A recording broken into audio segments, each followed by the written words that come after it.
Channel I সংবাদ।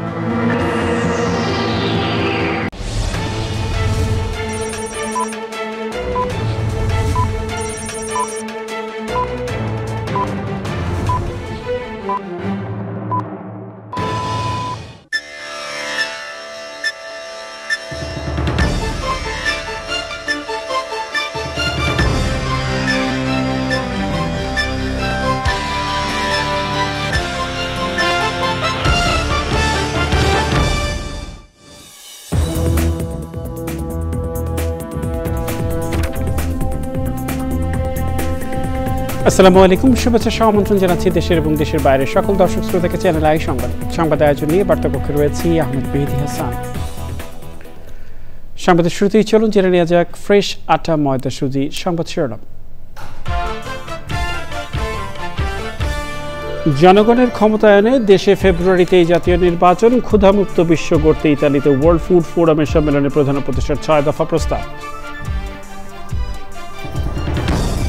ঢাকা সেনানিবাসের একটি ভবনকে সাময়িক কারাগার ঘোষণা, গ্রেফতার সেনা কর্মকর্তাদের হাজিরের পর কোথায় রাখা হবে তা আদালত ঠিক করবেন বলে প্রসিকিউশনসের মন্তব্য। এবং নিরাপদ ধরিত্রী বিনির্মাণে প্রাণ প্রকৃতি ধ্বংসের বিরুদ্ধে আইনি পদক্ষেপে বিশেষজ্ঞদের তাগিদ, IUCN সম্মেলনে ঐক্যবদ্ধ উদ্যোগের আহ্বান।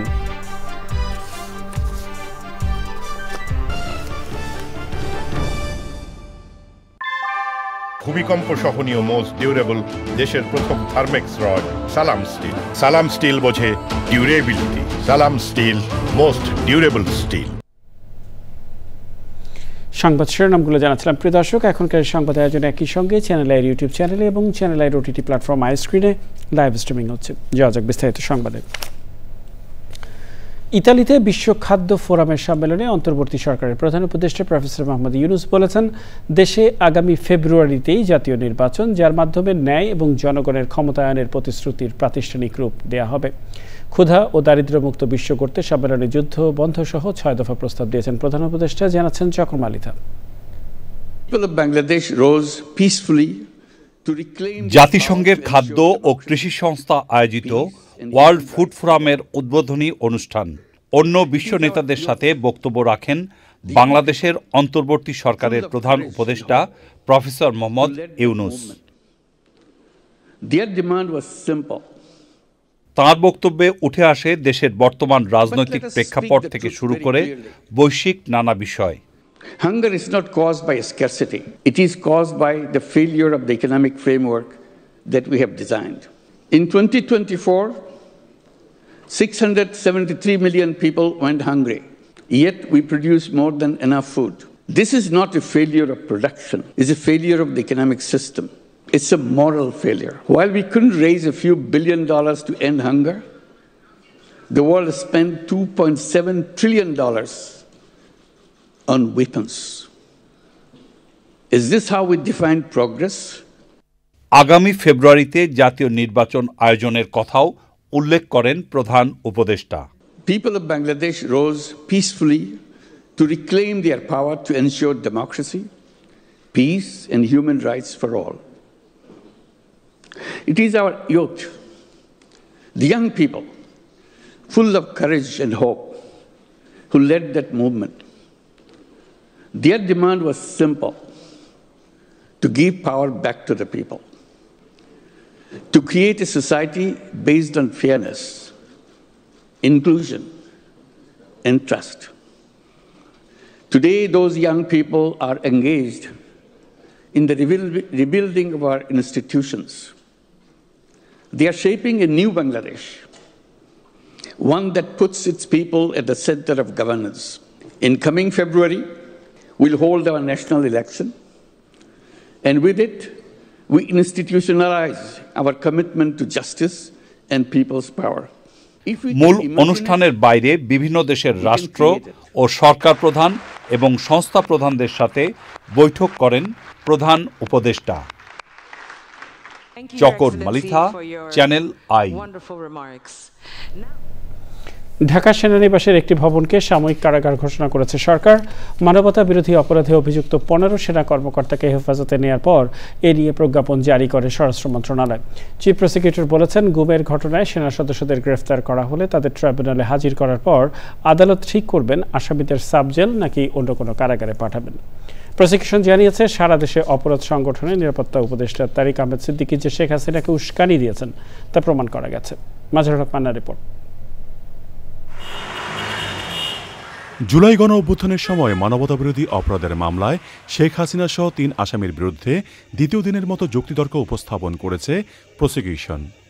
সারা দেশে যে অপরাধ হয়েছে তা কিভাবে বিস্তৃত ও পরিকল্পিত ছিল তার ব্যাখ্যা দেন তারা। আমরা প্রমাণ করেছি যে জুলাই আগস্টে যে আক্রমণ হয়েছিল, যে মানবতা বিরোধী অপরাধটা হয়েছিল, সেগুলো ব্যাপকভাবে পরিচালিত হয়েছিল, ওয়াইড স্প্রেড ছিল, সিস্টেম্যাটিক ছিল এবং এটা ফুললি আন্তর্জাতিক আইনের শর্ত অনুযায়ী এইটা ক্রাইমস এগেনস্ট হিউম্যানিটি বা মানবতা বিরোধী অপরাধ, যেটি এই ট্রাইব্যুনালে বিচারযোগ্য। সেনাবাহিনী যদি গুলি করে কিছু সংখ্যক মানুষ মেরে ফেলে তাহলেই বিক্ষোভ বন্ধ হয়ে যাবে। সুতরাং শেখ হাসিনাকে উস্কানি দেওয়া এবং পরিকল্পনায় সাহায্য করা এবং তার নির্দেশ অনুযায়ী প্রভাবিত করে মানুষকে গুলি করে হত্যা করার নির্দেশ তারিক সিদ্দিকী দিয়েছেন, সেই প্রমাণগুলো আমরা আদালতে তুলে ধরেছি। গুমের ঘটনায় বুধবার 30 জনের বিরুদ্ধে গ্রেপ্তারি পরোয়ানা জারি করেন আন্তর্জাতিক অপরাধ ট্রাইব্যুনাল। তাদের 25 জনই সাবেক ও বর্তমান সেনা কর্মকর্তা। সেনাবাহিনী অভিযুক্ত 15 সেনা কর্মকর্তাকে হেফাজতে নেওয়ার একদিন পর প্রজ্ঞাপন জারি করে ঢাকা সেনানিবাসের MES 54 নম্বর ভবনকে সাময়িক কারাগার ঘোষণা করে স্বরাষ্ট্র মন্ত্রণালয়। যখন কোনো আসামির বিরুদ্ধে গ্রেপ্তারি পরোয়ানা জারি হবে তখন সরাসরি কিন্তু কাউকে জেলে নেওয়ার কোনো বিধান নাই। আইন হচ্ছে আসামিকে গ্রেপ্তার করে আদালতে আনতে হবে। আদালতে আনার পরে আদালত যদি ফার্দার অর্ডার দিয়ে বলেন তাকে কারাগারে পাঠানো হোক, তখন কারাগার বলতে সেটা কেন্দ্রীয় কারাগার হতে পারে, সেটা জাতীয় সংসদ ভবনের মধ্যেও হতে পারে, MP হোস্টেল হতে পারে, বা অন্য কোনো জায়গাকেও যদি সরকার কারাগার ঘোষণা করেন সেই জায়গায় পাঠানো যেতে পারে। চিফ প্রসিকিউটর জানিয়েছেন, আসামিকে গ্রেপ্তারের জন্য শুধু পুলিশকে ক্ষমতা দেওয়া আছে। মাজহারুল হক মান্না, চ্যানেল আই, ঢাকা। সভ্যতা রক্ষা, ভবিষ্যতের নিরাপদ ধরিত্রী বিনির্মাণে প্রাণ প্রকৃতি ধ্বংসের বিরুদ্ধে সোচ্চার ও প্রতিরোধের পাশাপাশি কার্যকর আইনি পদক্ষেপ জরুরি বলেছেন প্রকৃতিবন্ধু বীর মুক্তিযোদ্ধা মুকিত মজুমদার বাবু।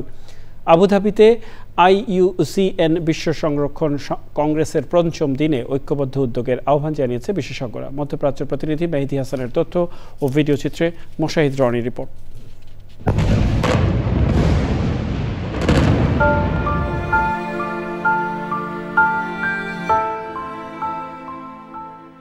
ফিলিস্তিনে দখলদার ইসরায়েলি হামলায় শুধু গণহত্যা আর নির্বিচার অবকাঠামোই ধ্বংস হয়নি, বরং মাইলের পর মাইল জুড়ে দূষণ ও ধ্বংস হয়েছে প্রাণ প্রকৃতি। এক্ষেত্রে আইনি কাঠামো থাকলেও নেই তার যথাযথ প্রয়োগ।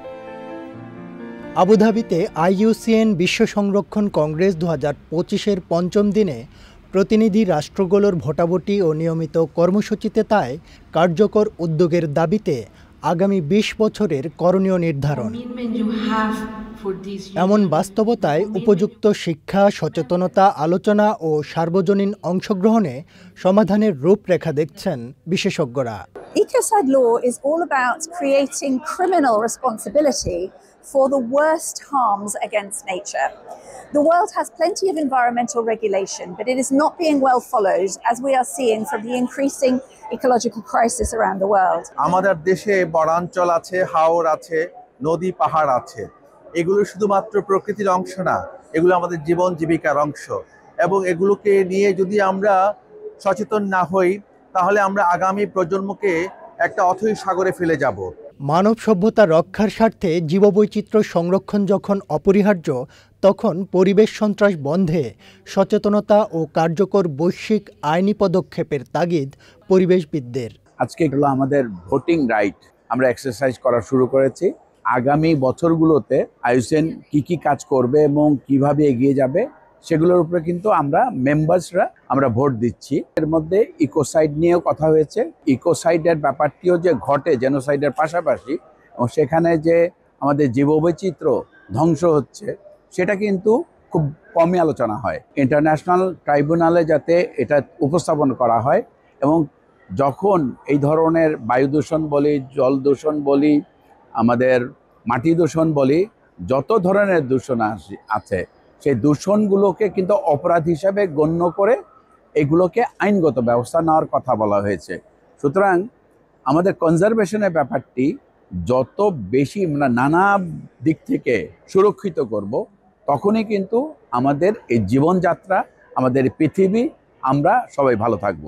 কংগ্রেসের এই দিনে সদস্য অধিবেশন, সেশন, প্রদর্শনী ও বহুমুখী কর্মকাণ্ডের পাশাপাশি ঘোষণা এসেছে পরবর্তী বিশ্ব সংরক্ষণ কংগ্রেস আয়োজিত হবে দ্বীপরাষ্ট্র পানামাতে।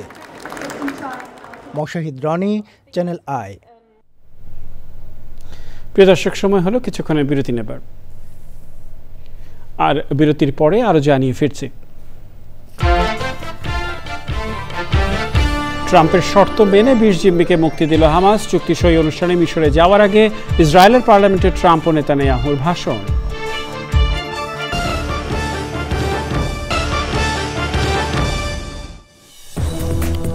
আমন্ত্রণ আরও একবার চ্যানেল আই সংবাদে। এ পর্যায়ে আমিন জুয়েলার্স আন্তর্জাতিক সংবাদ।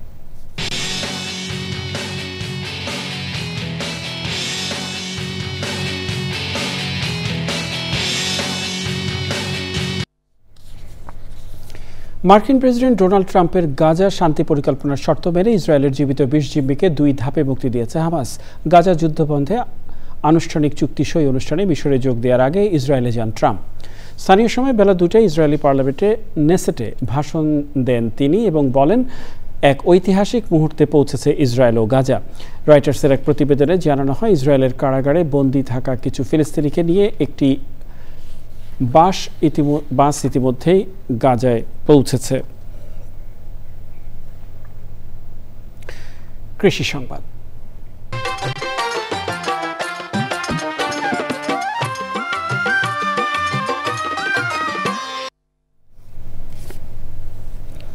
মা ইলিশ রক্ষা ও প্রজনন বাড়ানোর লক্ষ্যে বঙ্গোপসাগরে বাংলাদেশের জলসীমা ও সব নদ নদীতে ইলিশ ধরার উপর 22 দিনের নিষেধাজ্ঞা চলছে। তবে নির্ধারিত সময় নিয়ে প্রশ্ন তুলেছেন স্থানীয় মৎস্য আহরণকারীরা।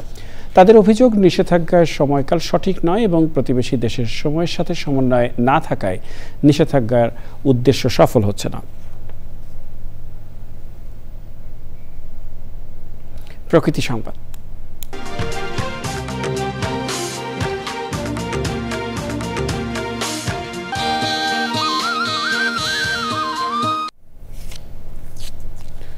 বাংলার সৌন্দর্যের অন্যতম প্রতীক, বিশ্বের দীর্ঘতম সমুদ্র সৈকত কক্সবাজারের সৌন্দর্য মলিন হচ্ছে প্লাস্টিক দূষণে।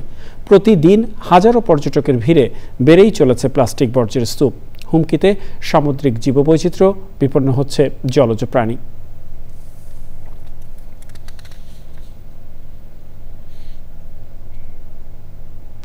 এক্সিম ব্যাংক বাণিজ্য সংবাদ।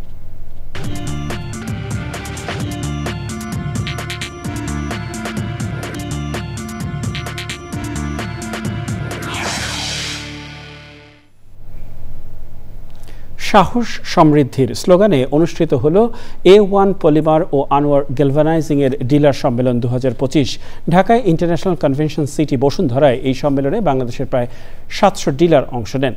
অনুষ্ঠানে প্রধান অতিথি ছিলেন আনোয়ার গ্রুপ অব ইন্ডাস্ট্রিজের chairman Monowar Hossain, deputy managing director Waiz আর হোসেন, বিল্ডিং ম্যাটেরিয়ালস ডিভিশনের CMO Mohammad Atiq Akbar, logistic director Mohammad Mofidul Haque ও অন্যরা। আয়োজনে A1 পলিমার ও আনোয়ার গ্যালভানাইজিং এর সেরা ডিলারদের পুরস্কার প্রদান করা হয়। অনুষ্ঠানে ছিল সাংস্কৃতিক পরিবেশনা। সময় হলো আবারও কিছুক্ষণে বিরতি নেবার, আর বিরতির পরে খেলার সংবাদে জানিয়ে ফিরছি। নারী বিশ্বকাপে বাংলাদেশের দেয়া 233 রানের টার্গেটে ব্যাটিংয়ে south Africa. Sharmin Supta স্বর্ণার half সেঞ্চুরিতে বিশ্বকাপ সর্বোচ্চ সংগ্রহ টিম টাইগ্রেসের। আমন্ত্রণ আরও একবার চ্যানেল আই সংবাদে। এ পর্যায়ে জানাবো খেলার খবর। প্রিয় দর্শক, সংবাদের শেষ প্রান্তে আমরা চলুন আরও একবার জেনে নেওয়া যাক যা ছিল এখনকার ফ্রেশ আটা ময়দাসূচি সংবাদ শিরোনামে।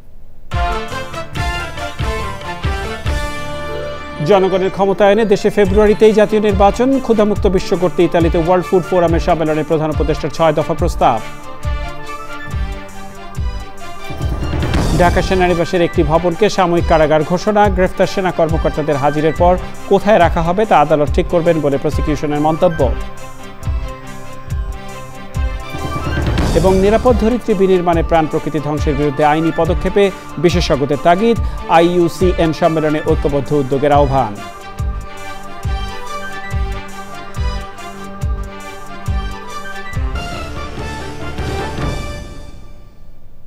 এর সাথে শেষ করছি এখনকার সংবাদ আয়োজন। ধন্যবাদ সবাইকে এতক্ষণ আমাদের সাথে থাকার জন্য।